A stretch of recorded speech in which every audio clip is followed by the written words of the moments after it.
எல்லாருக்கும் நமஸ்காரம்.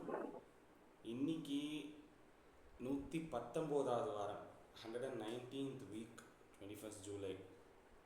ஸோ நீங்கள் நம்மளோட அஜெண்டா வந்து as usual will start with Ganesha மந்திரம். அது முடிஞ்சதுக்கப்புறம் 9வது குறள் ஃப்ரம் நடுவு நிலைமை அப்படின்ற அதிகாரத்தினுடைய 9வது குறள் பார்க்க போகிறோம். அடுத்த வாரத்தோட நடுவு நிலைமைன்ற அதிகாரம் முடிய போகுது இந்த மாதிரி.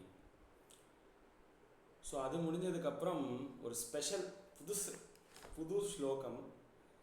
இது ரொம்ப நாள் முன்னாடி யாரோ கேட்டது எனக்கு ஆக்சுவலி. ஸோ அதனால் சரி அந்த ஆர்டரில் போகலான்னு. ஸோ அப்படி வந்து சுப்பிரமணிய புஜங்க ஸ்தோத்திரம் வந்து வேணும், கற்றுக்கணும்னு ஆசையாக இருக்குது அப்படின்னு சொன்னான். 2-3 பேர் சொன்னாங்க எனக்கு இதில். அதில் ஒரு 2 பேர் அதுக்கப்புறம் கிளாஸுக்கே வரதில்லை அப்படின்னு நினைக்கிறேன், தெரியல எனக்கு. ஸோ அதில் வந்து சுப்பிரமணிய புஜங்க ஸ்தோத்திரம் அப்படின்ற ஸ்தோத்திரத்தை இன்றைக்கி ஆரம்பிக்க போகிறோம். டைம் இருந்ததுன்னா ஃபஸ்ட்டு ஸ்லோகம் பார்ப்போம். அப்படி இல்லைன்னா வந்து அதோடைய பேக் ஸ்டோரி, எப்படி சுப்பிரமணிய புஜங்கம் வந்து எழுதப்பட்டது அப்படின்ற அந்த கதைகள்லாம் பார்த்துட்டு ஆஸ் யூஷுவல் நம்ம முடிக்கிறது வந்து முருகன் அந்தமோட முடிக்க போகிறோம். ஸோ இதுதான் இன்றைக்கான agenda. So first last week என்ன ஆர்டரில் போனீங்கன்னு தெரியல எனக்கு. இந்த வாரம் யாரை கூப்பிடலாம்? Last week A to Z. Last week A to Z. Okay. அப்போ இந்த வாரம் வந்து reverse order, Z to A.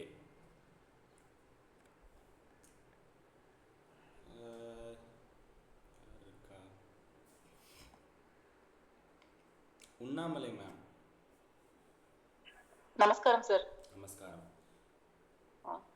வக்ரதுண்ட மகாகாய சூரிய சமப்ரபா நிர்விக்னம் குரு மே தேவா சர்வ காரியேஷு சர்வதா. வக்ரதுண்ட மகாகாய சூரிய சமப்ரபா நிர்விக்னம் குரு மே தேவா சர்வ காரியேஷு சர்வதா. சித்தி விநாயக மூர்த்தி கி ஜெய். இன்னைக்கு வாரம் ஒரு குறளில் 9வது குறள், நடுவுநிலைமை அதிகாரத்தினுடைய 9வது குறள் நம்ம பார்க்க போகிறோம். 8 குறள் முடிச்சிட்டோம். நடுவு நிலைமை, அதாவது ஒருத்தன் வந்து எப்படி வந்து ஒரு அன்பயஸ்டாக இருக்கணும் அப்படிங்கிறதுக்கு வந்து 8 குறள் சொல்லிட்டார் திருவள்ளுவர். 9வது குறளில் என்ன சொல்கிறாருன்னா, வெளியில் இன்ஃப்ளூயன்ஸ் எத்தனை பேர் எப்படி என்ன விதமான இன்ஃப்ளூயன்ஸ் பண்ணி நம்ம மாறுறதுங்கிறது ஒரு பாயிண்ட்டு. மனசுக்குள்ள திடீர்னு உனக்கு மனசுன்றது எப்போவுமே வந்து குரங்குக்கு ஈக்குவலாக தானே நம்ம சொல்கிறோம். ஸோ அதனால் மனசு வந்து அலப்பாஞ்சுட்டே இருக்கும். அதனால வந்து மனசுக்காக ஒரு குறள், இந்த குறள் எப்படி சொல்கிறார் அப்படின்னா, சொற்கோட்டம் இல்லது செப்பம். முதல்ல குறளை பார்த்துருவோம், அதுக்கப்புறம் வந்து அதோட மீனிங் பார்ப்போம். சொற்கோட்டம் இல்லது செப்பம், சொற்கோட்டம் இல்லது செப்பம், ஒரு தலையா உட்கோட்டம் இன்மை பெறின். உட்கோட்டம் இன்மை பெறின். சொற்கோட்டம் இல்லது செப்பம் ஒரு தலையா, சொற்கோட்டம் ஒரு தலையா உட்கோட்டம் இன்மை பெறின். உட்கோட்டம் இன்மை பெறின். சொற்கோட்டம் இல்லது செப்பம் ஒரு தலையா உட்கோட்டம் இன்மை பெறின். சொற்கோட்டம் இல்லது செப்பம் ஒரு தலையா உட்கோட்டம் இன்மை பெறின். சொற்கோட்டம் செப்பம் ஒரு தலையா உட்கோட்டம் இன்மை பெறின். முதல் குறளில் தகுதி, ஒருத்தனுக்கு எப்படி வந்து தகுதி வருது, இந்த எப்படி அவன் இந்த நண்பன் பகைவன் ரெண்டும் இல்லாதவன், இந்த மாதிரி எப்படி வந்து அவன் வந்து பகுதியாக பார்த்து அவன் வந்து எப்படி நடுவு நிலைமையோடு இருக்கான்றதை பற்றி சொல்கிறார். அதுக்கப்புறம் அவனுடைய ஆக்கம், அதாவது அவனுடைய செல்வம் எப்படி இருக்குன்றது 2வது குறளில் சொல்கிறார். அதுக்கப்புறம் நன்மையே தருதுன்னே வச்சுக்கோப்பா, ஆனால் வந்து அப்படிப்பட்ட நடுவு நிலைமையிலேருந்து விலகின நன்மை நமக்கு தேவையில்லை அப்படின்ற ஒரு பாயிண்ட்டையும் 3வது குறள் சொல்கிறார். அப்புறம் இவங்க வந்து சரியானவங்க, இவங்க வந்து தகவிலர், தக்கார் தகவிலர் அப்படின்னு அவரவருடைய ஒரு எச்சத்தார் காணப்படும் அப்படின்னு சொல்லி புள்ள வளர்த்தது இல்லை வந்து அவளோட இருக்கிறவாளை வந்து பார்த்தாலே நம்மளுக்கு தெரியும் அவளுடைய செப்பம் எப்படி இருக்குது, அதாவது நடுவு நிலைமை எப்படி இருக்குன்றத 4வது குறளை சொல்கிறார். அதுக்கப்புறம் நல்லது கெட்டது இதெல்லாம் வந்து அவாவா தலைவிதியில் எழுதினது, நீ பண்ண வினைகள்னால வர்றது, இது வந்து நீ நடுவு நிலைமையிலேருந்து அகன்றதுனால வருதுன்னு நினச்சிக்காத அப்படின்னு சொல்லி 5வது குறளை சொல்லிடுறார். அப்புறம் 6வது குறளில் ஒரு வார்னிங் கொடுக்குறார். கெடுவல்யான் என்பது அறிக நெஞ்சம். இந்த மனசு நினைச்சாலே நடுவு நிலைமையிலேருந்து அகலணும்னு மனசு நினைச்சாலே அது வந்து நீ கெடுவாய் அப்படின்றதுக்கான அறிகுறி, அதை நினச்சிக்கோ அப்படின்னு சொல்கிறார். அப்புறம் 7வது குறளில் நடுவு நிலைமையிலேயே ஒருத்தன் இருக்கான், ஆனால் அவன் எப்பவுமே ஏழையாகவே இருக்கானே சார், என்ன சார் அவன் வாழ்க்கை, அதாவது சில பேர் வந்து சொல்வா ரொம்ப விரக்தி ஆகிடும், அதாவது நம்ம எவ்வளோ நல்லது பண்ணிகிட்டே இருக்கோம் ஆனால் எனக்கு மட்டும் ஏன் இப்படி நடக்குது அப்படிம்பாள். அந்த மாதிரி அப்படி ஒருத்தன் வந்து நடுவு நிலைமையிலேருந்து அகல மாட்டான், நல்ல ஞானஸ்தன், அவன் சான்றோருக்கு ஈக்குவலாக இருக்கிறவன், அவன் வந்து ஏதோ ஒரு ஏழ்மையிலே இருக்கான் அப்படின்னா அது வந்து சான்றோர்கள் அதை வந்து ஏழ்மையாக நினைக்க மாட்டா, அதனால நீ அதை பற்றி கவலைப்படாத அப்படின்னு 7வது குறளை சொல்கிற. கெடுவாக வையாது உலகம் நடுவாக நன்றிக்கண் தங்கியான் தாழ்வு, அவனுடைய தாழ்வு வந்து அது தாழ்வாகவே நினைக்க மாட்டான்ப்பா, அவனோட வாழ்க்கையை நல்ல ஜாலியாக தான் இருப்பான் அப்படின்னு சொல்லி 7வது குறளை சொல்கிறார். அதுக்கப்புறம் 8வது குறளில் சமன் செய்து சீர்தூக்கும் கோல் போல் இருக்கணுமா, அதுதான் வந்து அப்படி அமைஞ்சாதான் நீ வந்து சான்றோர், அதுதான் வந்து அழகு, சான்றோருக்கு அழகு அப்படின்னு 8வது குறள் வரைக்கும் சொல்லிட்டார். இப்போ 9வது குறளில் ஆல்ரெடி ஒரு இடத்துல மனசை பற்றி பேசிட்டார். மனசுலேருந்து நடுவு நிலைமை அகலணும்னு நான் நினைக்கிறது அப்படிங்கிறது வந்து நான் கெட போகிறேன் அப்படின்றதுக்கான அறிகுறின்றத 6வது குறளை சொன்னேன். இந்த 9வது குறள்லையும் மனசை பற்றி பேசுகிறார். ஒரு நடுவு நிலைமையோட ஒரு டெசிஷன் எடுக்கணும், ஒரு ஜட்ஜ்மெண்ட் கொடுக்கணும் அப்படின்னா முதல்ல மனசு கோணாமல் இருக்கணும், அதனால அதை ஞாபகம் வச்சுக்கோ அப்படின்னு இந்த 9வது குறளில் சொல்ல போகிறேன். ஸோ கோட்டம் அப்படின்றது கோடு அப்படின்ற வார்த்தையை ஒட்டி வர சொல். கோடு அப்படின்றதுனா வளைவு இருக்கிற இதுக்கு பேர் கோடுன்னு அர்த்தம். ஸோ அப்போ கோட்டம் இல்லது, வளைவில்லாமல் இருப்பது என்னது அப்படின்னா செப்பம். என்ன வளைவில்லாமல் இருக்கணும் அப்படின்னா சொற்கோட்டம் இல்லது. ஸோ வந்து வார்த்தைகள், அதாவது ஒரு ஜட்ஜ்மெண்ட், இந்த இடத்துல சொல்லுன்னா ஜட்ஜ்மெண்ட். ஸோ அந்த ஜட்ஜ்மெண்ட் வந்து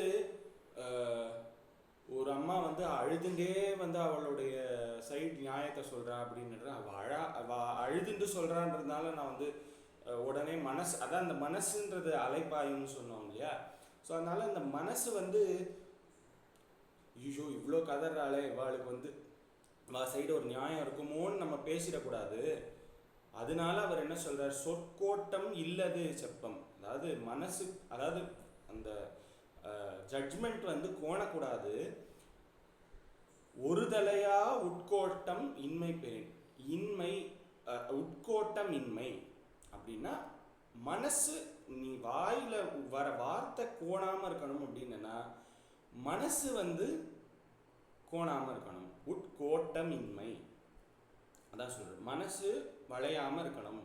அப்படி இருந்ததுன்னா ஒரு தலையா, இந்த ஒரு தலையா அப்படிங்கிறது ஒரு எந்த பட்சமும் இல்லாமல், அதாவது சார்பின்மை அப்படின்ற ஒரு அர்த்தத்தில் வருது.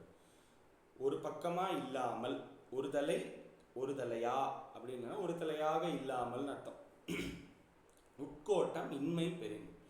ஸோ உட்கோட்டம் இன்மை அது ஒரு தலையாக இருக்கக்கூடாது. அப்படி இருந்தால் சொற்கோட்டம் இல்லது செப்பம். அப்போ உன் வாயிலிருந்து வர வார்த்தை எப்படி இருக்கும் அப்படின்னா அது வந்து சரியாக இருக்கும். மனசு கோணாமல் இருந்தனா வாயிலிருந்து வர வார்த்தை கோணாது. விச் மீன்ஸ் அந்த ஜட்ஜ்மெண்ட் வார்த்தை சொல்லுன்னா இந்த இடத்துல வந்து ஒரு நீதி தரது அப்படின்னு. மனசையும் வார்த்தையும் வந்து எல்லா இடத்துலையும் கம்பேர் பண்ணுறார். ராமலிங்க சுவாமிகளும் சொல்லுவார், ராமலிங்க அடிகளார் சொல்வார், உள்ளொன்று வைத்து புறமொன்று பேசுவார் உறவு கலவாமை வேண்டும்னு சொல்வார். ஸோ அப்போ வந்து மனசில் ஒன்று வச்சுட்டு நீ வார்த்தையாக ஒன்று சொல்லக்கூடாது அப்படிங்கிறதுக்காக நடுவு நிலைமை, அது வந்து நடுவு நிலைமையோடு இருக்கணும் அப்படின்னு சொல்லி இந்த இடத்துல சொல்வார். அதாவது ஒரு விஷயத்தை ரொம்ப தீர யோசிச்சு ஆராய்ந்து சொல்லணும் அப்படிங்கிறதுக்கான ஒரு அர்த்தமா இந்த 9வது குறள் இருக்கு. அப்படி இல்லாதவா என்ன பண்ணுவான்னா அந்த காலத்துல உடனே உயிர் திறந்துருவாளாம்.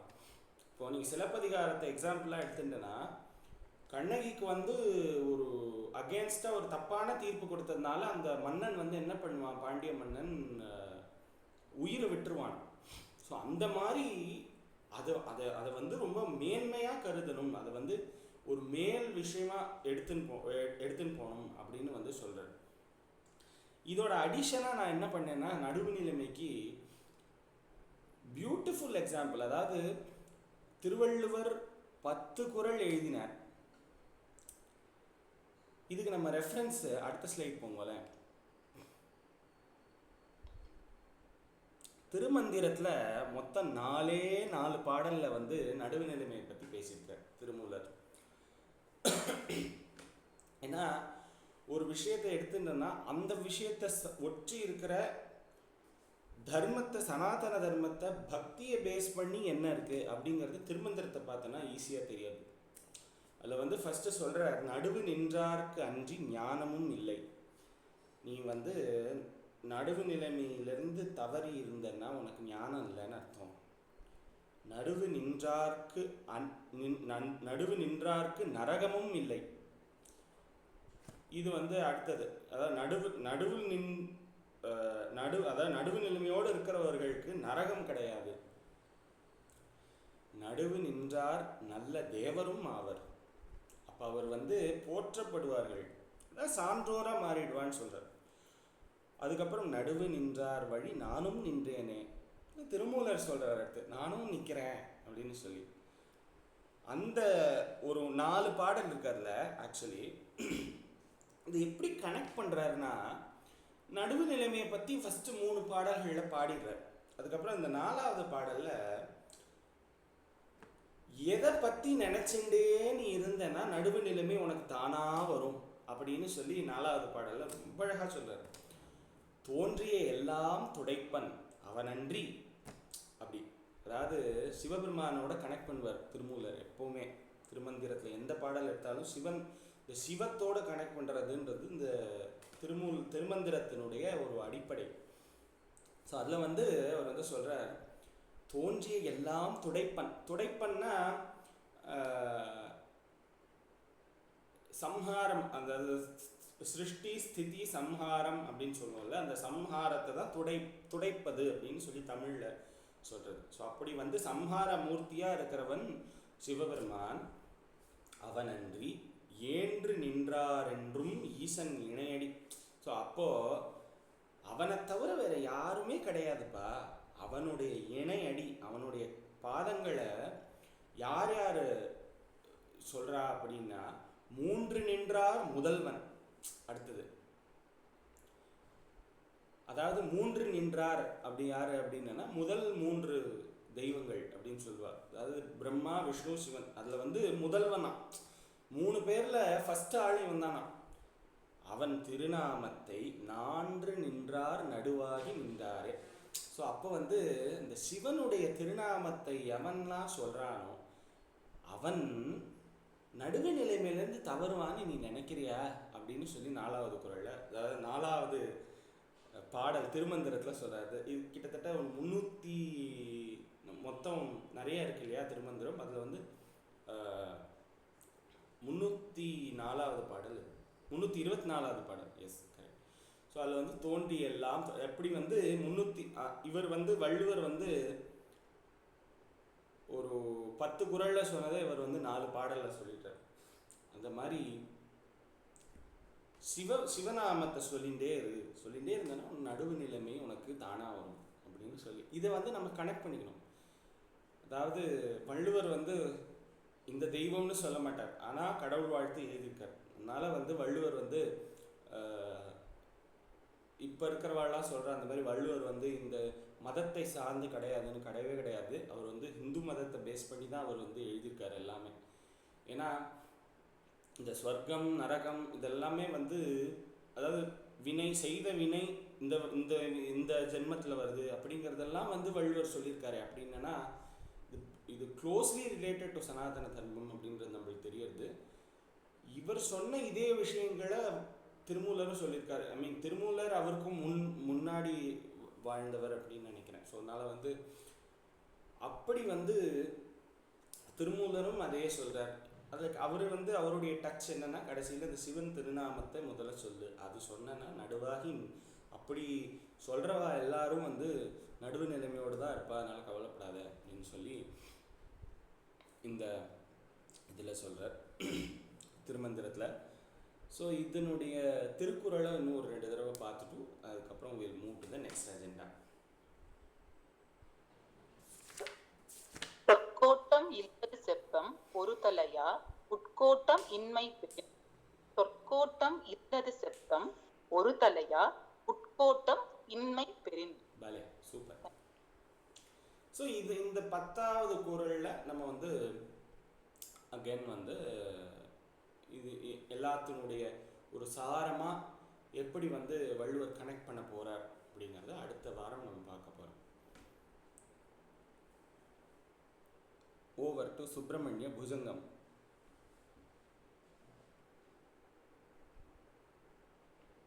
ஓ ஆமாம், இது வந்து லாஸ்ட் கிளாஸ் வந்து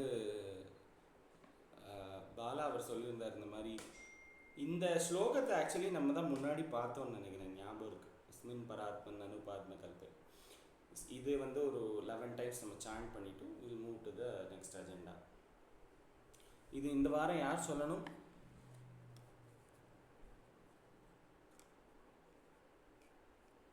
யாரும் அப்படி இல்லை, சாவித்திரி மாமியா ஆல்ரெடி ராமச்சந்திர மாமா சொல்லுங்க.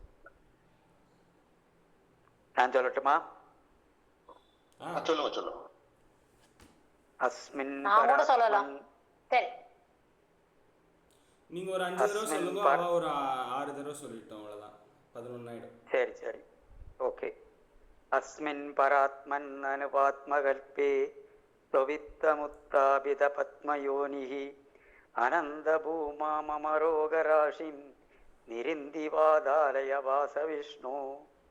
அஸ்மின் பராத்மன் அனுபாத்மகல்பே ஸ்வவித்தமுத்தாபித பத்மயோனிஹி அனந்த பூமா மமரோகராசிம் நிரிந்திவாதாலய வாச விஷ்ணு. அஸ்மின் பராத்மன் அனுபாத்மகல்பே ஸ்வவித்தமுத்தாபித பத்மயோனிஹி அனந்த பூமா மமரோகராசிம் நிரிந்திவாதாலய வாச விஷ்ணு. அஸ்மின் பராத்மன் அனுபாத்மகல்பே ஸ்வவித்தமுத்தாபித பத்மயோனிஹி அனந்த பூமா மமரோகராசிம் நிரிந்திவாதாலய வாச விஷ்ணு. அஸ்மின் பராத்மன் அனுபாத்மகல்பே ஸ்வவித்தமுத்தாபித பத்மயோனிஹி அனந்த பூமா மமரோகராசிம் நிரிந்திவாதாலய வாச விஷ்ணு. அடுத்தது சாவித்ரி மாமி. நமஸ்காரம் பா. நமஸ்காரம். சொல்லலவா? अस्मिन् परात्मन् मनुवात्मकल्पे त्वमित्तमुत्ता विदवत्मयोनिः अनन्तभुवा मम रोगराशिं निरन्दिवादालयवासविष्णो अस्मिन् परात्मन् मनुवात्मकल्पे त्वमित्तमुत्ता विदवत्मयोनिः अनन्तभूमा मम रोगराशिं निरन्दिवादालयवासविष्णो अस्मिन् परात्मन् अनुबात्मकल्पे त्वमित्तमुत्ता विदवत्मयोनिः अनन्तभूमा मम रोगराशिं निरन्दिवादालयवासविष्णो अस्मिन् परात्मन् अनुबात्मकल्पे त्वमित्तमुत्ता विदवत्मयोनिः अनन्तभूमा मम रोगराशिं निरन्दिवादालयवासविष्णो अस्मिन् परात्मन् अनुबात्मकल्पे त्वमित्तमुत्ता विदवत्मयोनिः अनन्तभूमा मम रोगराशिं निरन्दिवादालयवासविष्णु अस्मिन् परात्मन् अनुपात्मकल्पे त्वमित्तमुत्ता बृहत्मयोनिः अनन्तभूमा मम रोगराशिं निरन्दिवादालयवासविष्णु नमस्कारम्पा கோவிந்த நாம சங்கீர்த்தனம் கோவிந்தா கோவிந்தா. गोविन्द गोविन्द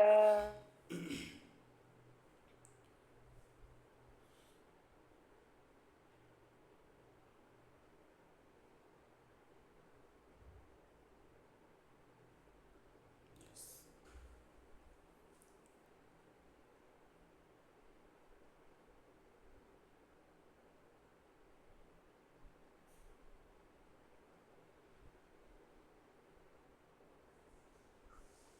ஸோ அடுத்த அஜெண்டா ஆதிசங்கரர் எழுதின சுப்பிரமணிய புஜங்கம். இது புது ஒரு ஸ்லோகம், ஸ்தோத்திரம்.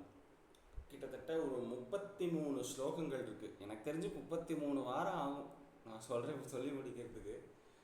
பார்ப்போம். ஸோ அதனால் அப்போ வந்து இது யார், அதாவது ஒரு ஸ்தோத்திரம் அப்படின்னு எடுத்துட்டோம்னா எனி டாபிக், எனி கான்செப்ட், என்னுடைய ஒரு ஒரு பாணி அப்படின்றது எப்படின்னா, we should at least first know the meaning of the topic. First இந்த டாப்பிக்கோட மீனிங் புரிஞ்சுக்கணும்.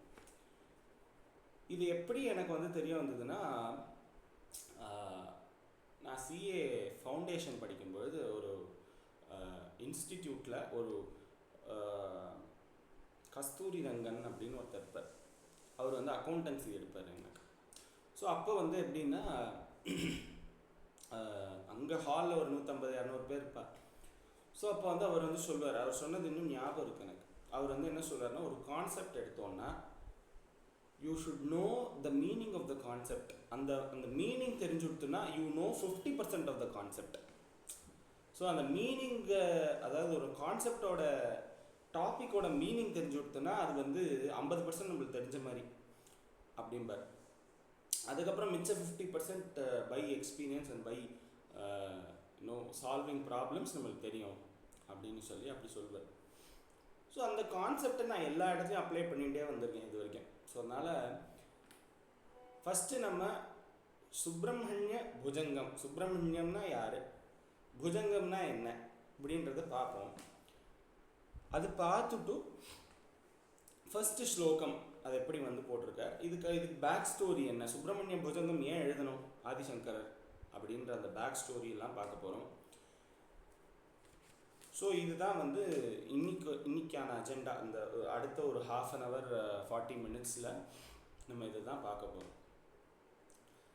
சுப்பிரமணியர் அப்படின்னா யார் அப்படின்னா, நம்மளுக்கு ஜென்ரலாக தெரிஞ்ச ஒரு அர்த்தத்தின் படி சுப்பிரமணியர்னா முருகப்பெருமான், முருகன் அப்படின்னு சொல்லுவோம். பட் இந்த சுப்பிரமணியன் அப்படின்ற அந்த வார்த்தையினோட மீனிங் என்ன அப்படின்னா, நிறைய மீனிங்ஸ் இருக்குது. ஒவ்வொருத்தர் ஒவ்வொரு விதமாக அதை வந்து இன்டர்பிரேட் பண்ணி சொல்கிறா. ஸோ அதில் வந்து சுப்பிரமணியன் இந்த வார்த்தையே வந்து பார்த்தீங்கன்னா ரொம்ப அழகான வார்த்தை. அதாவது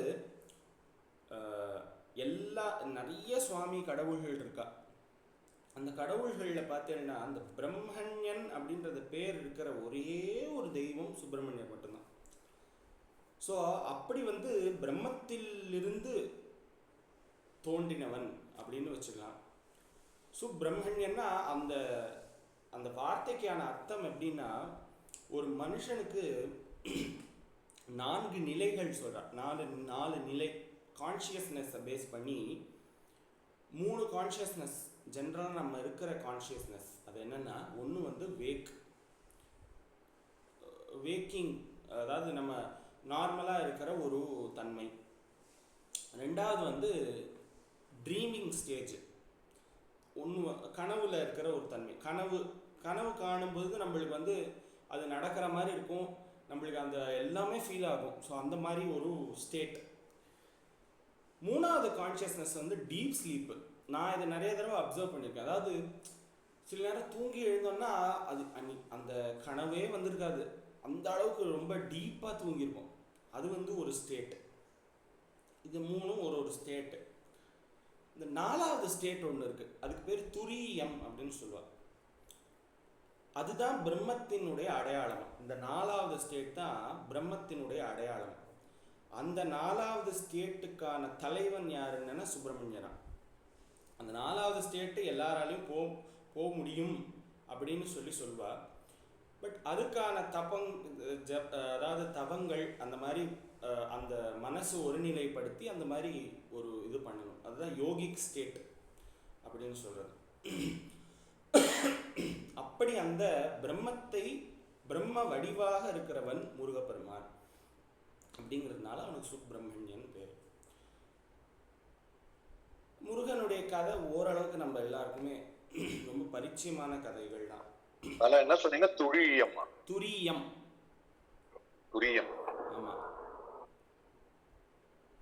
பிரதமம், த்விதீயம், திருத்தீயம், துரியம் 4வது. ஸோ இதுதான் ஸ்டேட்ஸ். ஸோ அதில் வந்து இந்த 4வது ஸ்டேட் அப்படிங்கிறது எல்லாரும் நோட்டு பேனெல்லாம் வச்சிருக்கேடா?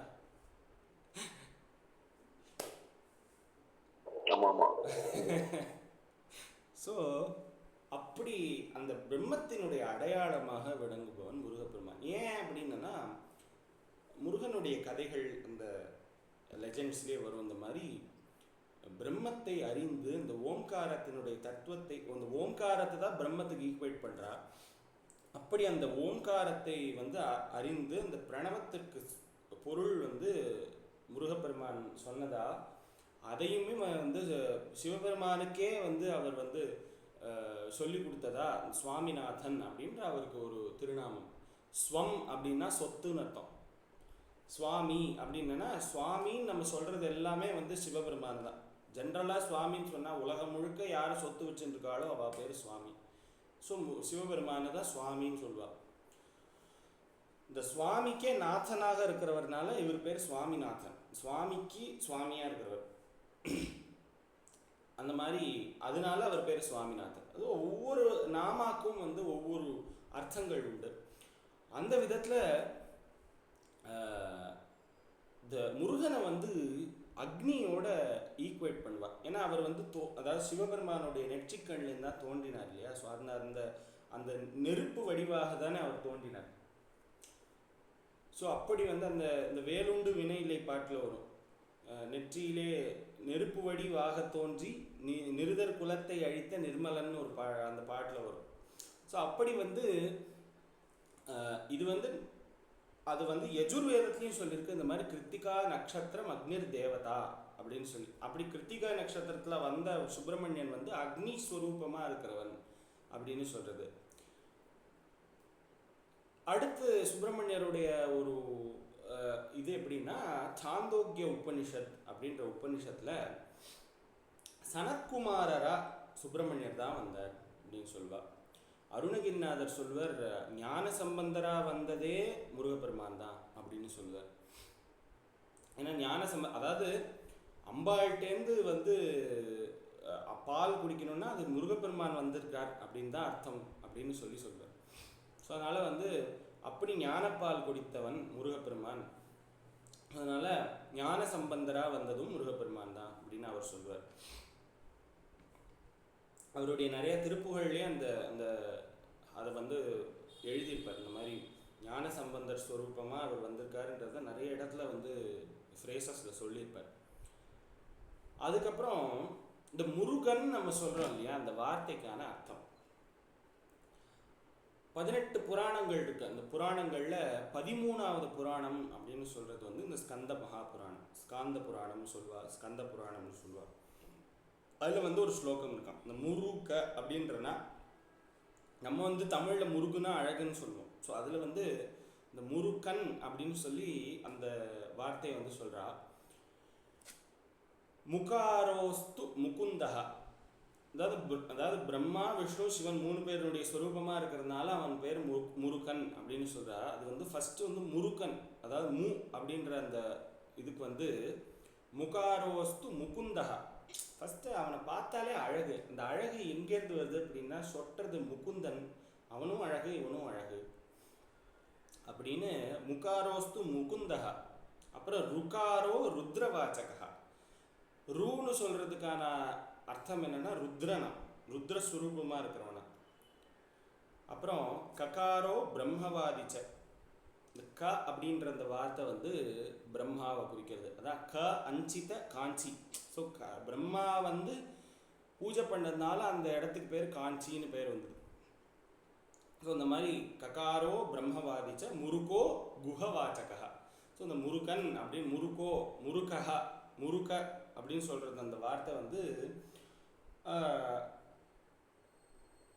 குஹனுக்கான வார்த்தை. அது வந்து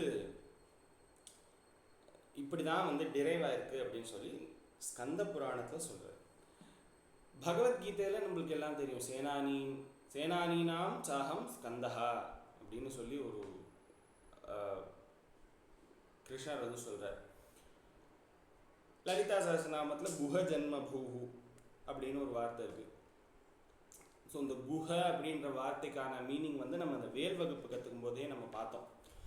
குஹ அப்படின்னா என்ன அப்படின்னு சொல்லி, சாரி வேல் வகுப்பு இல்லை, குஹதனயம் ஸ்மரதனயம் குஹதனயம் இல்லையா? எதில் பார்த்தோம்? ஹரிஹர அபேத ஸ்துதியில் பார்த்தோம். கரெக்ட். ஸோ சுப்பிரமணியர் யாருன்னு நம்மளுக்கு தெரிஞ்சிடுச்சு. ஓகே. அது அதாவது சிவனுக்கு 5 முகங்கள், முருகனுக்கு 6 முகம், சிவனுக்கும் 6 முகமும் உண்டு அப்படின்னு சொல்லுவார். அதனால தான் முருகனை சொல்லும்போது அருமுக சிவன் அப்படின்னு சொல்லுவார். முருகன் வேறு சிவன் வேறு கிடையாது. ஏன்னா முருகன் வந்து சிவனோடைய அம்சமாக தான் வந்திருக்கார். அதனால் சிவன் வேறு முருகன் வேறு கிடையாது அப்படின்னு சொல்லுவார். ஸோ இது வந்து சுப்பிரமணியருடைய ஒரு இன்ட்ரோ. அடுத்தது புஜங்கம் அப்படின்னா என்ன அப்படிங்கிறதுக்கு நம்ம ஃபர்ஸ்ட் இந்த ஆதிசங்கரனுடைய பேக் ஸ்டோரியை பார்க்கணும். ஏன் ஆதிசங்கரர் ஃபர்ஸ்ட் சுப்பிரமணிய புஜங்கம் எழுதினார் அப்படின்னு. ஆதிசங்கரரை அதாவது அந்த காலத்தில் எப்படின்னா, ஆதிசங்கரர் வந்து நிறைய இடத்துல திக்விஜயம் பண்ணியிருக்கார். அதாவது 72 மதங்களுக்கு மேலே இருந்த மதங்கள் எல்லாத்தையும் கம்பைன் பண்ணி, அதாவது எப்படி இருக்குன்னா, மதங்கள் ஜாஸ்தியாக ஆக அது வழிபடுற அந்த பிரம்மத்தை யாரும் நினைக்கிறது இல்லை. அவள் வந்து ரொம்ப கான்சென்ட்ரேட் பண்ணுறது எல்லாமே இந்த யஜ்ஞங்கள் பூஜைகள், இது எப்படி பண்ணணும், இது ஒழுங்காக பண்ணணுமா, அது பண்ணுறோமா, இது பண்ணுறோமான்னு தான் பார்க்குறா. அந்த நான் அட்டைன் பண்ண போகிற விஷயத்த நான் வந்து ரொம்ப டீப்பாக யாரும் பார்க்கவே இல்லை அப்படிங்கிறது அவருக்கு ஒரு வருத்தமாகி அவர் வந்து என்ன பண்ணுறார், மதங்கள் வந்து கடைசியில் சண்டை போடுறதுக்காக இருக்குது அப்படின்னு சொல்லி எல்லா மதங்களையும் 72+ மதங்கள் எல்லாத்தையும் வந்து கம்பைன் பண்ணி 6 மதங்களில் அடக்கிறார். அதாவது ஷண்மதம் அப்படின்னு சொல்லி. இதில் ஒரு கொஷின் வரும். அது ஆதிசங்கரர் வந்து அத்வைத்தி, அதாவது நான் வேறு பிரம்மம் வேறு கிடையாது அப்படின்னு சொல்கிற ஆள். அவர் ஏன் வந்து 6ஆ பிரிக்கணும் அப்படின்னா, 6ஆ பிரித்து ஸ்ட்ரீம்லைன் பண்ணி திரும்பி அந்த 6 விஷயங்களும் சொல்கிறது என்ன அப்படிங்கிறதுனா, திரும்பி பரம்பொருள் ஒன்று தான் அப்படின்னு சொல்கிற அந்த ஸ்டேட்டுக்கு போகணும் அப்படின்றதுக்காக 6ஆ பிரித்து, அட்லீஸ்ட் 6ஆ பிரித்தாலாவது அதுக்கப்புறம் நீ வந்து கடலில் போய் சேரும், 6 கடலாக போகும் அப்படின்னு சொல்லி அவர் வந்து ஒரு தாட்டில் எழுதியிருக்கார். அந்த 6 மதங்கள், அதாவது முருகனை வழிபடுறது ஒரு மதம், சிவனை வழிபடுறது ஒரு மதம், விநாயகரை வழிபடுறது ஒரு மதம், சூரியனை வழிபடுறது ஒரு மதம், அம்பாளை வழிபடுறது ஒரு மதம், விஷ்ணுவை வழிபடுறது ஒரு மதம் அப்படின்னு எழுதியிருக்கு. இப்படியெல்லாம் பண்ணி அவர் வந்து திக்விஜயம் பண்ணிகிட்டே வரார் ஒவ்வொரு இடமா போய். ஒரு அந்த காலத்தில் எப்படின்னா, ஒரு டிபேட் பண்ணுவா, ஒரு நடுவில் ஒருத்தர் இருப்பா ஜட்ஜ்மெண்ட் சொல்கிறதுக்கு. அவள் சொன்னேன்னா அதை ஏற்றுண்டு அவள் வந்து யார் பெரியவா, யார் நல்ல பாண்டித்யம் உடையவர்கள் அப்படின்றத வந்து பேஸ் பண்ணி அவள் வந்து நிறைய தியரிஸ் வந்து உண்டு பண்ணான். அதில் வந்து ஆதிசங்கரன் நிறைய இடத்துல திக்விஜயம் பண்ணி வின் பண்ணிகிட்டே வரதை பார்த்தது ஒருத்தருக்கு ரொம்ப பொறாமையாயிடுது. அவரோட தோத்தவர். இந்த காலத்தில் இருந்தால் வெள்ளவா வெட்டிடுறேன் அப்படின்பா. அந்த மாதிரி இல்லாமல் அவர் என்ன பண்ணுறார், அபினவகுப்தர் அப்படின்னு ஒருத்தர் இருந்தார். அவர் வந்து இந்த ஆதிசங்கரருடைய இதை பார்த்து பொறாமப்பட்டு அபிச்சாரம் அப்படின்னு சொல்லக்கூடிய இந்த ஏவல் பில்லி சூன்யம் அதெல்லாம் சொல்லுவாள், அந்த மாதிரி ஒரு செய்வினையை வந்து செஞ்சு விடுறாரு. அது 2 தடவை பண்ணுறாராம். அதில் ஒரு தடவை பண்ணும்போது இந்த ஆதிசங்கரருக்கு வந்து க்ஷயம் அப்படின்ற ஒரு ரோகம் வந்துடுறது, க்ஷய ரோகம் அப்படின்னு சொல்லுவாங்க. ஸோ அப்படி ஆதிசங்கரர் வந்து even though he is an அம்சம் ஆஃப் சிவபெருமானுடைய ஒரு இன்கார்னேஷன்னு சொல்லுவார், சிவபெருமானுடைய ஒரு அவதாரமாகவே சொல்கிறக்கூடியவர் அவர். இப்போ ராமர் வந்து என்னதான் மனுஷனாக பிறந்தாலும் அந்த அந்த மனுஷ தர்மத்துக்கு ஏற்ற மாதிரி இருக்கிற மாதிரி இவரும் வந்து சரின்னு அதை ஏற்றுண்டு அதை வந்து காலம் தள்ளிகிட்டே வர்றார். அப்போது கோகர்ணமில் இவர் வந்து ஆதிசங்கரர் இருக்கார். இருக்கும்போது அவரால் மனசு ரொம்ப கஷ்டப்படுறார், இந்த மாதிரி இப்படி எனக்கு க்ஷயரோகம் வந்துவிட்டே அப்படின்னு சொல்லி. அப்போது அவர் தூங்கும் பொழுது சிவபெருமான் அவருடைய கனவுல வரார். இந்த கோகர்ணேஸ்வரர் ரிஷபாரூடராக அவரோட கனவுல வராராம். வந்துட்டு நீ வந்து ஒன்று பண்ணு, ஸ்ரீ ஜெயந்திபுரம்னு ஒரு ஊர் இருக்கு, அந்த ஊருக்கு போ.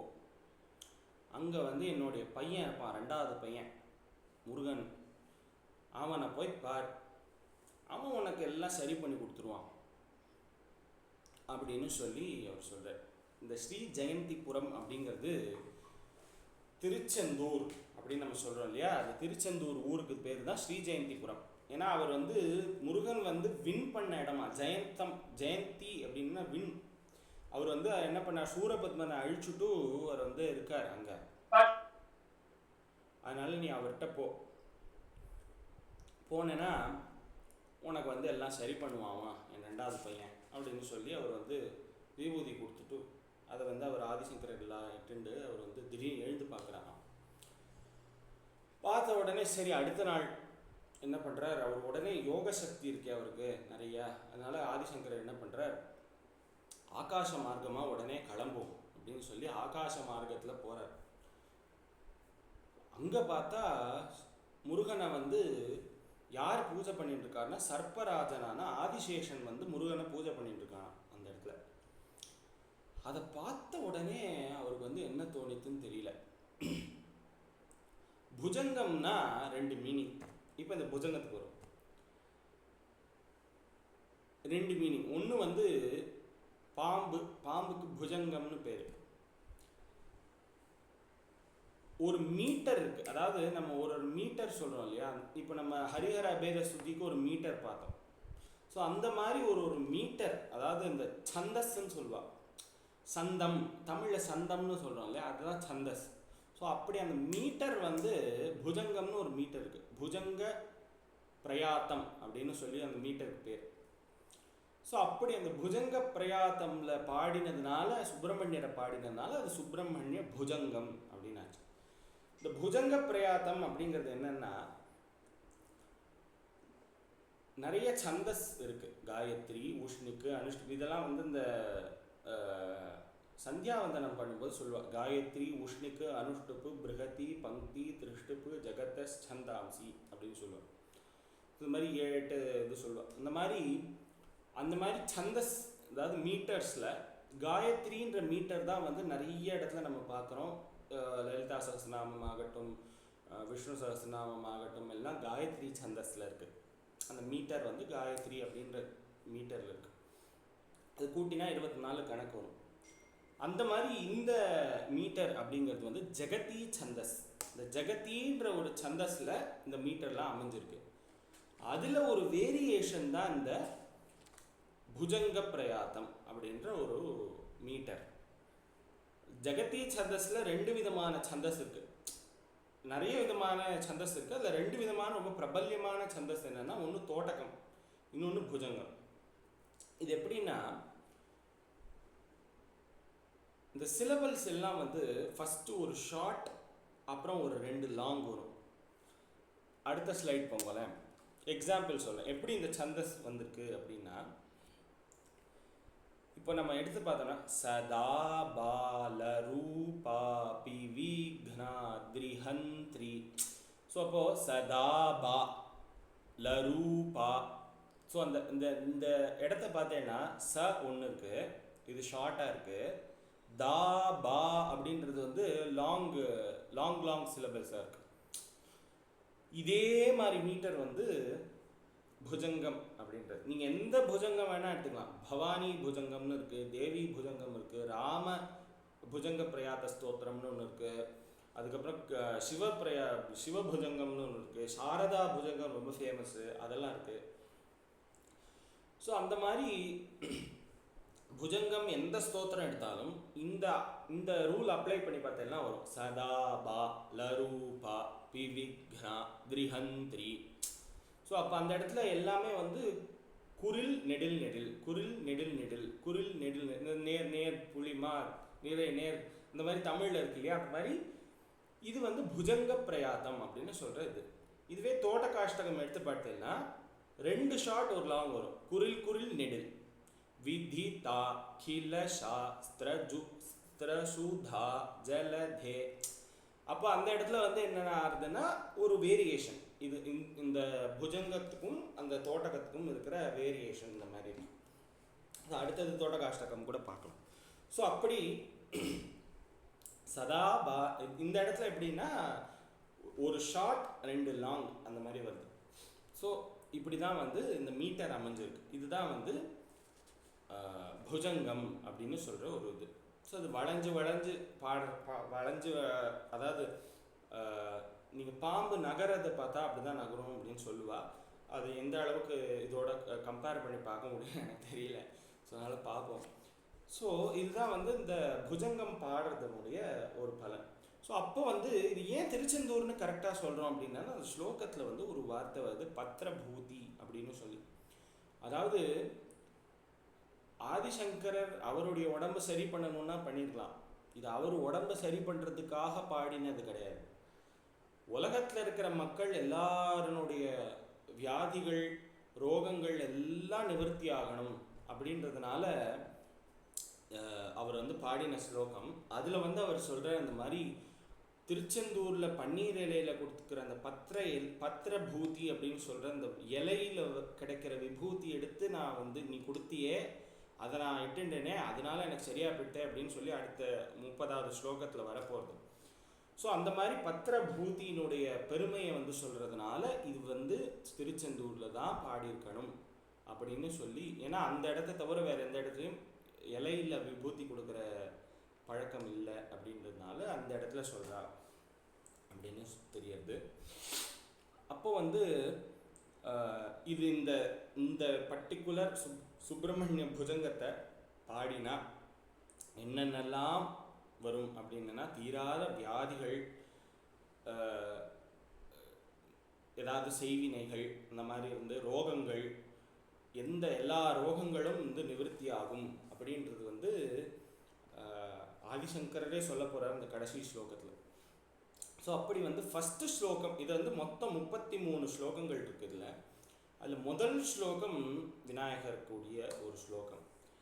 அதுக்கப்புறம் 2வது ஸ்லோகத்துலேருந்து 32வது ஸ்லோகம் வரைக்கும் முருகனுடைய ஒரு, அதாவது அம்பாளுக்கு எப்படி சௌந்தரிய லஹரி பாடினாரோ ஆதிசங்கரர், அந்த மாதிரி முருகனுக்கு ஒரு சௌந்தரிய லஹரியாக அது வந்து இருக்குது. ஸோ அவருடைய கண்ணை பற்றி பேசுகிறார், புருவத்தை பற்றி பேசுகிறார், பாதங்கள் வர்ணனை இருக்குது, எல்லாமே இருக்குது. ஸோ அதனால் சதீஷ் சார் ஹேண்ட் ரைஸ் பண்ணியிருக்கேன், சொல்லுங்க.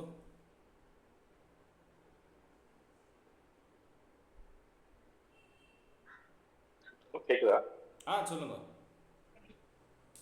இல்ல இந்த கான்செப்ட் எனக்கு தெரியல, நான் வீடியோ இங்கே பார்த்தேன். ஸோ இப்போதான் அவர் அங்கே திருச்செந்தூர் போயிட்டு பாடுறதுக்கு முன்னாடி அப்பனி பாடும் வாயால் அப்பனி பாடுவேன்னு சொல்லிட்டு அப்புறம் திருப்பியும் அவங்க சொல்லுவார், நான் தான் அதை நீங்க போய் திருப்பி பாரு அப்படின்னு சொல்லுவாங்க. இந்த ஸ்டோரி தான் வேற எதுவும் இருக்கு. ஓகே, அதான் அந்த பேக் ஸ்டோரிஸ் வந்து டிஃப்ரெண்ட்டாக இருக்குது மேபி. ஸோ அதனால் வந்து இது ஜென்ரலி அக்செப்டட். ஏன்னா நான் இதை இன்னொரு இது என்னென்னா,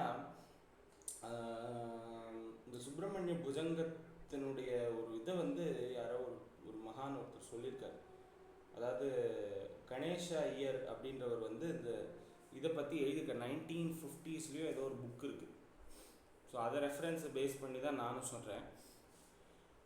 ஸோ ஓகே, யா, ஸோ அதனால் வந்து எனக்கு தெரிஞ்ச ஒரு 1980க்கு முன்னாடி எழுதின புக்கெல்லாம் கொஞ்சம் வந்து என்ன சொல்கிறது, ஒரு ஒரு நம்பிக்கைக்குரிய புக்ஸ் அப்படின்னு என்னோட ஒப்பீனியன். ஸோ அதனால் வந்து யா ஸோ இதுதான் வந்து இந்த இது. ஸோ அதனால் ஏன்னா அவங்க ஸ்லோகங்கள் பேஸ் பண்ணி தான் அவெல்லாம் சொல்கிறான். ஸோ இப்போ இந்த ஸ்லோகத்திலேயே அந்த பத்திரபூதியினுடைய இது இருக்குது. ஸோ அதனால் அந்த அந்த அதை பேஸ் பண்ணி இருக்கிற லெஜண்ட்ஸுன்றதுனால வந்து அதை வந்து நம்புகிற ஒரு இது இருக்குது. ஸோ அதனால் ஸோ அதை வந்து பேஸ் பண்ணி அஷூரன்ஸ் எடுத்துக்கலாம். ஸோ இதுதான் வந்து இந்த சுப்பிரமணிய புஜங்கத்தினுடைய ஒரு பேக் ஸ்டோரி. ஸோ இது வந்து புஜங்கம் அப்படின்றது ஒரு விருத்தம். இந்த விருத்தம் வந்து இப்படி இருக்குது. ஸோ இந்த ஒரு ஸ்லோகத்தை வந்து இந்த ஃபஸ்ட்டு லைன் அப்படின்றது ஒரு கால், அதாவது ஒரு பாதம்.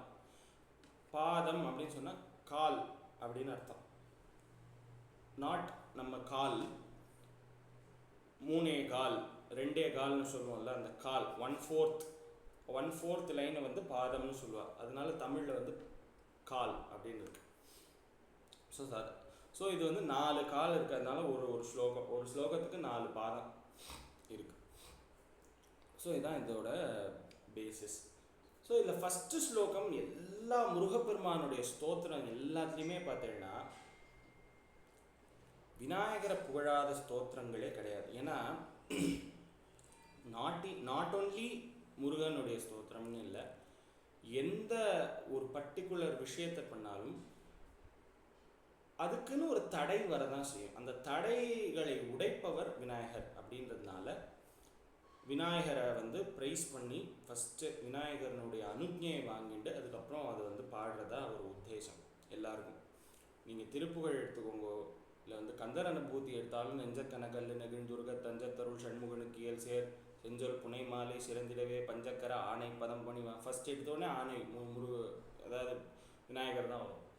ஈவன் ஃபார் திருப்புகழ் ஸ்டார்டிங்லேயே கைத்தல் நிறை கணி பாடுவா. உள்ள உம்பர் தர தேனுமணின்னு ஒரு திருப்புகழ் இருக்குது. விநாயகருக்குன்னு ஒரு 4-5 திருப்புகழ் இருக்குது இந்த மாதிரி. ஸோ சான்ஸ்கிரிட்லேயும் ஒரு இது இருக்குது, ஸ்ரேயாம்சி பகு விக்னானி பவந்தி மகதாமபி. ஸோ அப்படி இருக்கும்போது ஏதாவது நம்ம ஒரு நல்ல விஷயம்னு ஒன்று ஸ்டார்ட் பண்ணாலே அதுக்கு வந்து நிறைய தடங்கல்கள் வரும். அஸ்ரேயசி பிரவருத்தானாம் தூரம் யாந்தி விநாயகாக. கெட்ட விஷயம் பண்ணணும்னா தடைகள் கூட அது கெட்ட விஷயத்துலேருந்து தள்ளி தான் நிற்குமா அப்படின்னு சொல்லி ஒரு வாக்கியம் உண்டு. ஸோ அதனால் முதல்ல எடுத்த உடனே இந்த விக்னங்களை களையிறதுக்காக விநாயகரனுடைய ஸ்தோத்திரம், அதுக்கப்புறம் கண்டினியூஸாக முருகப்பெருமானுடைய ஒரு ஸ்லோகங்களாக வரப்போகுது. இன்றைக்கி நம்ம அட்லீஸ்ட் இந்த ஸ்லோகத்தை பார்ப்போம், அந்த ஃபஸ்ட்டு ஸ்லோகத்தை, and will try to get the meaning from it. யா இப்போ யார் சொல்லணும்?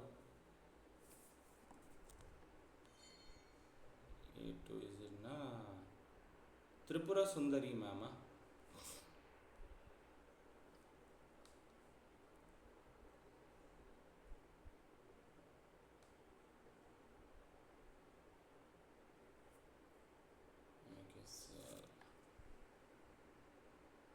வித்யா ஸ்ரீதர் மேம் இருக்கீங்களா? இருக்கேன். நமஸ்காரம். நமஸ்காரம். ஸோ ஃபர்ஸ்ட் ஸ்லோகம் ஸ்டார்ட் பண்ணுவோம். சதா சதா பாலரூபாபி. பாலரூபாபி. எஸ், இந்த முருகனுடைய ஸ்தோத்திரங்கள் எல்லாமே கொஞ்சம் கடினமாக தான் இருக்கும்னு சொல்லுவாள். ஸோ அது வந்து முருகனுடைய தமிழில் எடுத்துக்கலாம், இல்லை சம்ஸ்கிருதத்தில் எடுத்துக்கலாம், எதுவாக இருந்தாலும் வந்து கொஞ்சம் பல்ல உடைக்கிற மாதிரி இருக்கும்னு சொல்லுவாள். பட் எனக்கு என்ன தைரியம்னா, நீங்கள் எல்லாரும் வந்து இந்த ஸ்லோகம் அது கால பைரவாட்டகம் சொல்லும்போது இதுக்கு தாராளமாக சொல்லுவேல் அப்படின்ற ஒரு நம்பிக்கை இருக்குது எனக்கு. ஸோ சதா பாலரூபாபி.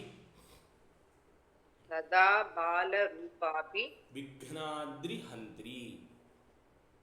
விக்னாத்ரி ஹந்த்ரி. சதா பாலரூபாபி. சதா பாலரூபாபி. விக்னாத்ரிஹந்த்ரி. विघ्नाद्रिहन्त्री. இன்னொரு தடவை சொல்லுங்க. सदा बाल रूपापि विघ्नाद्रिहन्त्री. இன்னொரு தடவை. सदा बाल रूपापि विघ्नाद्रिहन्त्री. மகாதந்தி வக்த்ராபி. महादन्ति वक्ति. மகாதந்தி வக்த்ராபி. महादन्ति वक्त्रापि. பஞ்சாஸ்ய மான்யா. पञ्चास्य मान्या. மகாதந்தி पञ्चास्य பலே பலே पञ्चास्य मान्या. மகாதந்தி வக்த்ராபி. महादन्ति वक्त्रापि. பஞ்சாஸ்ய மான்யா. पञ्चास्य मान्या.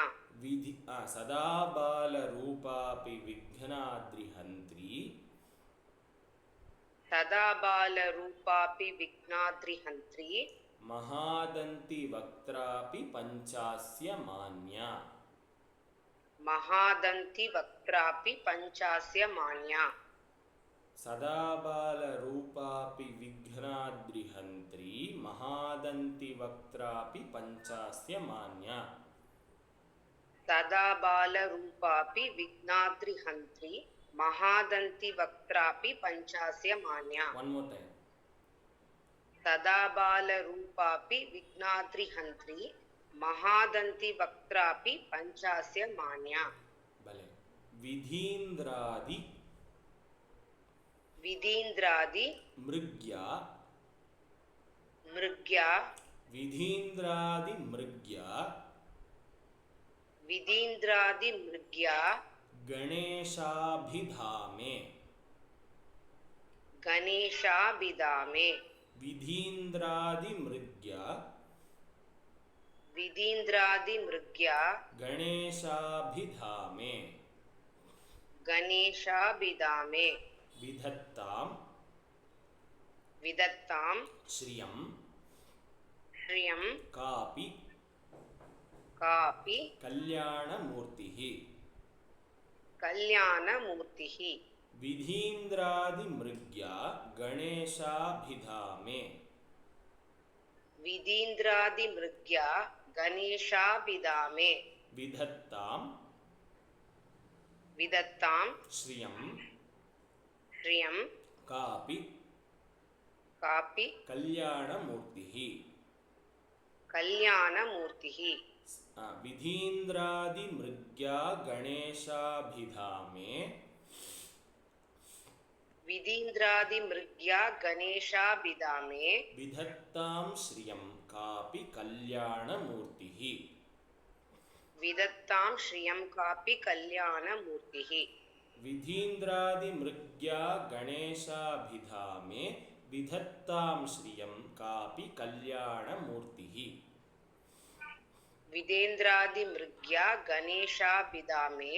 विदत्तां श्रियं कापि कल्याणमूर्तिः. பலே பலே. இது ஃபுல்லா ஒரு தடவை சொல்லிடுங்க. எல்லாரும் இன்னைக்கு ஒரு 2 டைம்ஸ் இதை சொல்லிடலாம். இதோட மீனிங் அடுத்த கிளாஸ்ல பார்ப்போம். सदा बाल रूपापि विघ्नाद्रिहन्त्री. महादन्ति वक्त्रापि पञ्चास्य मान्या. विधीन्द्रादिमृग्या गणेशाभिधामे. विदत्तां श्रियं कापि कल्याणमूर्तिः. பலே. அடுத்தது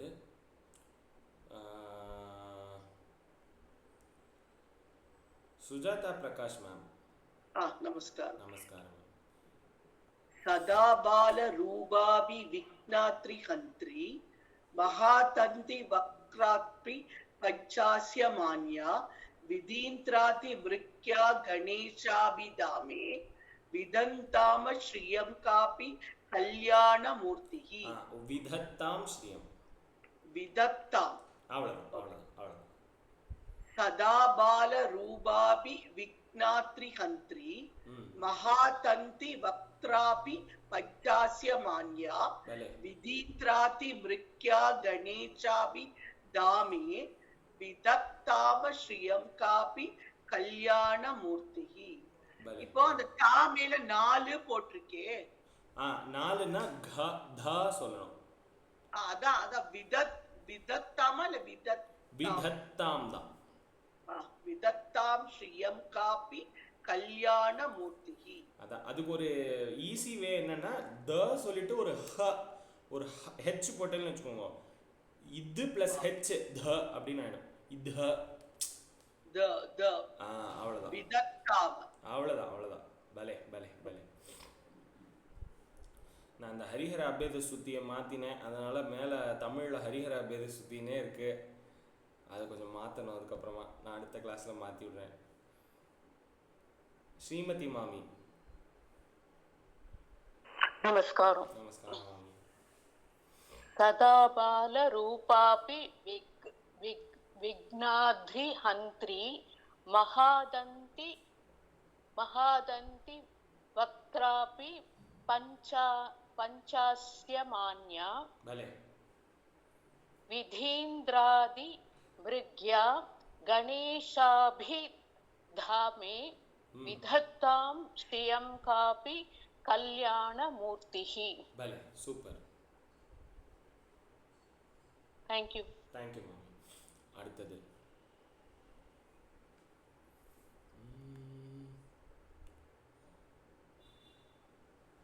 ஸ்ரீ சந்திரிகா மேம்.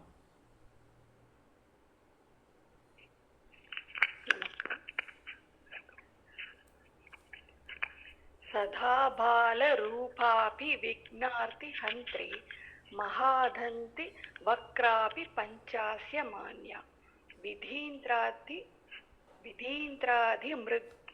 मृग्या गणेशाभिधामे विदत्तां श्रियं कापि कल्याणमूर्तिः. भले. शीतला मैम.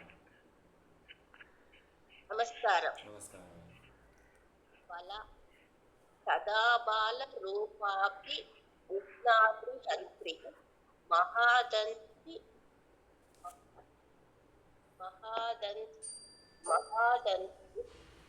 वक्त्रापि पञ्चाशय मान्या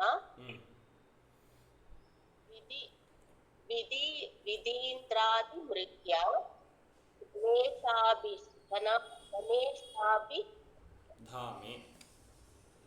गणेशाभिधामे भले. विदन्तां श्रेयं कापि मूर्तिः. भले भले. साई लक्ष्मी मामी. இருக்கேங்கண்ணா, சொல்லட்டுமா? சொல்லுங்க. सदा बालरूपा विघ्नाद्रि हन्त्री महादन्ति वक्त्रापि पञ्चास्य मान्या विधीन्द्रादिमृग्या गणेशापि धामे विदत्तां श्रियं कापि कल्याण मूर्तिः. भले भले. सावित्री शंकर मामी. சொல்றேன்ப்பா. सदा बालरूपाभि विघ्नाद्रि हन्त्री महादन्ति वक्त्राभि पञ्चास्य मान्या विधीन्द्रादिमृग्या गणेशाभिधामे विदत्तां श्रियं कापि कल्याणमूर्तिः. அந்த அப்பி மட்டும் பி மட்டும் சொல்லுங்க. ஓ அப்பி வக்த்ராபி அப்பி முத்ரா. ஓ இன்னொரு சொல்லிடுவா? சொல்லுங்க சொல்லுங்க சொல்லுங்க. सदा बालरूपाभि विघ्नाद्रि हन्त्री महादन्ति वक्त्राभि पञ्चास्य मान्या विधीन्द्रादिमृग्या गणेशाभिधामे विदत्तां श्रियं कापि कल्याणमूर्तिः. Okay okay. सतीश सर. धन्यवादः.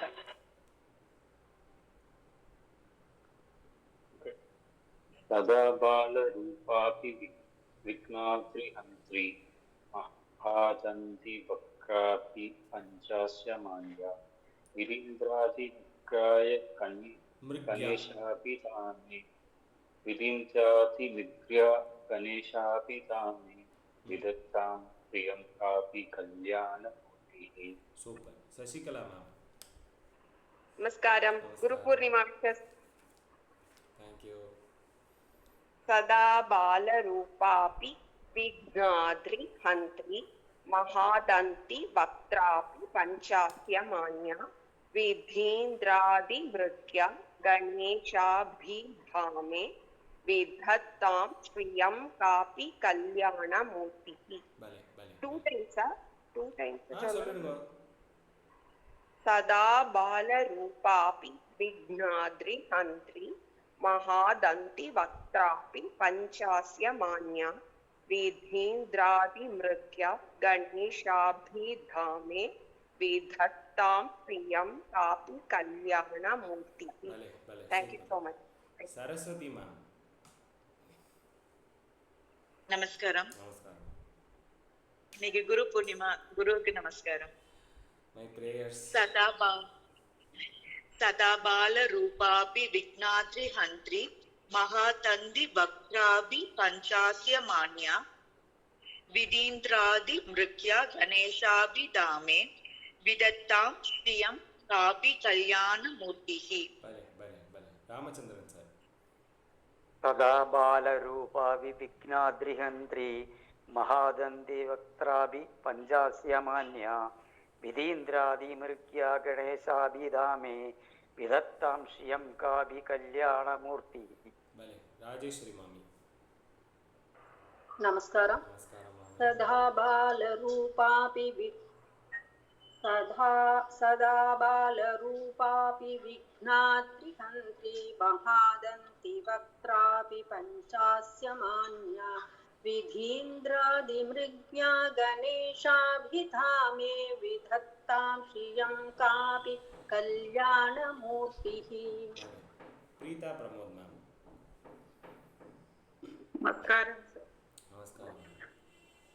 सदा बालरूपाभि विघ्नाद्रिहन्त्री महादन्ति वक्त्राभि पञ्चास्य मान्या विधीन्द्रादिमृग्या गणेशाभिधामे विधत्तां श्रियं कापि कल्याणमूर्तिः. भले. निरमति मैम. नमस्कारं. सदा बालरूपापि विघ्नाद्रि हन्त्री महादन्ति वक्त्रापि पञ्चास्य मान्या विधीन्द्रादिमृग्या गणेशाभिधामे विदन्तां श्रियं कापि कल्याणमूर्तिः. विधत्तां इत्वरम्. विदत्तां श्रियं कापि कल्याणमूर्तिः. Super super super. मैथिली मामी.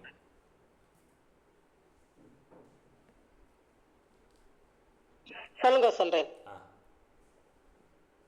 सदा बालरूपापि विघ्नाद्रिहन्त्री महादन्ति वक्त्रापि पञ्चास्य मान्या विधीन्द्रादिमृग्या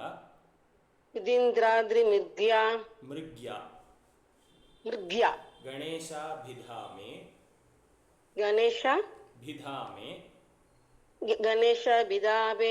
विधत्तां श्रियं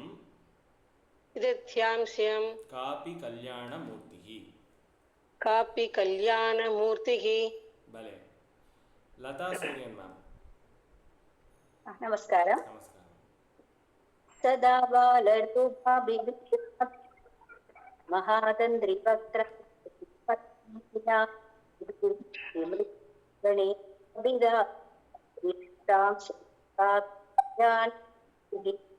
भले भले. कला मामी. नमस्कारं. नमस्कार मामी. सदा बालरूपापि विघ्नाद्रिहन्त्री महादन्ति वक्त्रापि पञ्चास्य मान्या विधीन्द्रादिमृग्या गणेशाभिधामे विधत्तां श्रियं कापि कल्याणमूर्तिः. भले भले. सूपर. गिरिजा मामी.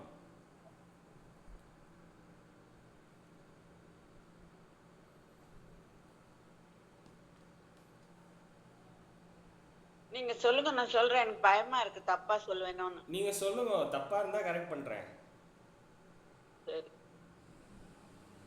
நீங்க சொல்லுங்க, எனக்கு தைரியம் இல்ல. சதா பாலரூபாபி விக்னாத்ரிஹந்த்ரி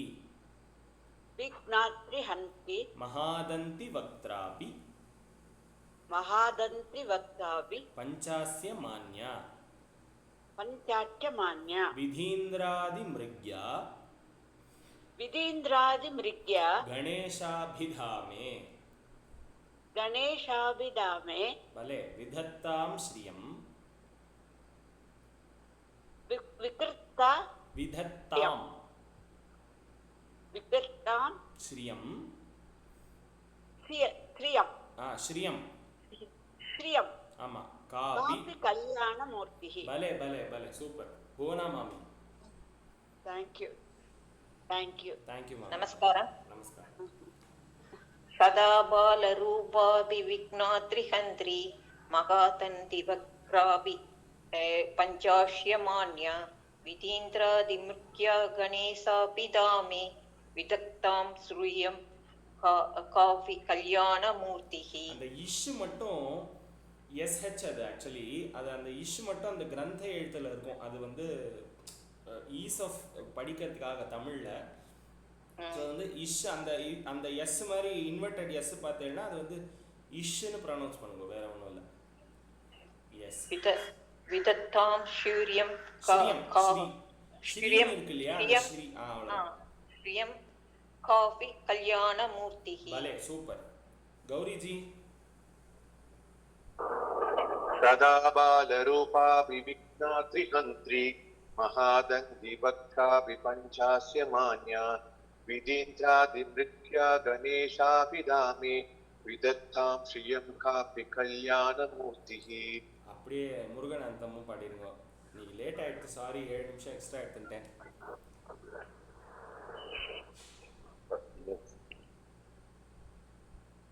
அமுது வந்து எக்ஸ்ட்ராவா 7 நிமிஷம் எக்ஸ்ட்ராவா அமுது கொடுக்குறேன் அப்படிங்கிற மாதிரி இருக்கு.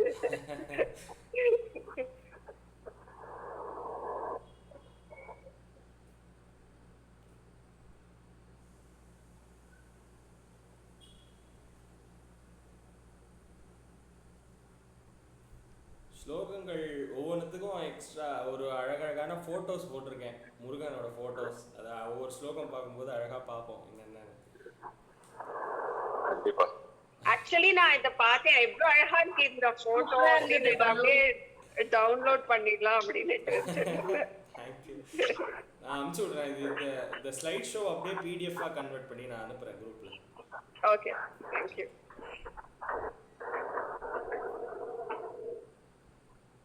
எல்லாரும் சொல்றதுனால மனசுல நல்லா பதிய இருந்தது. கண்டிப்பா நம்ம இது பண்ணிக்கிறதுக்கு முன்னாடியே ஒரு ஸ்லோகம் பார்த்தாலும் எல்லாரும் ஒரு தடவை சொல்லிட்டு நல்லா இருக்கும். ஆமா, இல்லாம வந்து நீங்க சொல்லும்போது நாங்க கூடவே மியூட்ல வச்சு நான் சொல்றோமா, அதனால நல்லா பதிய இருந்தது. சொன்னா 20 டைம்ஸ் சொன்ன மாதிரி ஆயிடுது. 20 டைம்ஸ் एक्चुअली மெமரைஸ் ஆயிட்ட மாதிரி. மியூட்ல ரொம்ப ரொம்ப சந்தோஷமா இருக்கு. ரொம்ப நல்லா இருக்கு இந்த எல்லாரும் நிறைய தடவை சொன்னோம்.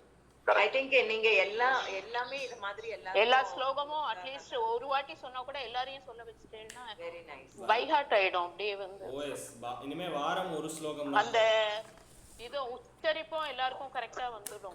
அதுதான் தப்பு இல்லாம சொல்லலாம் சொல்லும்போது நம்ம. அதுதான் மெயின். நமக்கு மனப்பாடம் ஆயிடுது. கண்டிப்பா. ஆமா ஆமா. யா ஸ்டார்ட் பண்ணிடுங்க. யா शिवगुह कुमर पराचल पदिये शीरலை வாயுரை நாதா செந்தூர் செந்தளி பழனா புரிவாழ் திருமேரகமுறை கந்தா செங்கதிர் நிகர்த்தணி காச்சலம் வந்தாய் செம்பழ முதிர்வன எந்தாய் தவமருளாராதாரா தவ முனிவர் பணி வீரா दाता करुण सुबोधा जय जय शंकर बालक मणिये तारक मंत्र विनोदा शिवमे शिवमे शिवमे सरवण भव शिवमे. வெற்றிவேல் முருகனுக்கு அரஹரோஹரா அரஹரோஹரா. आंजनेय स्वामी की जय. जय. नमस्कारम. Thank you.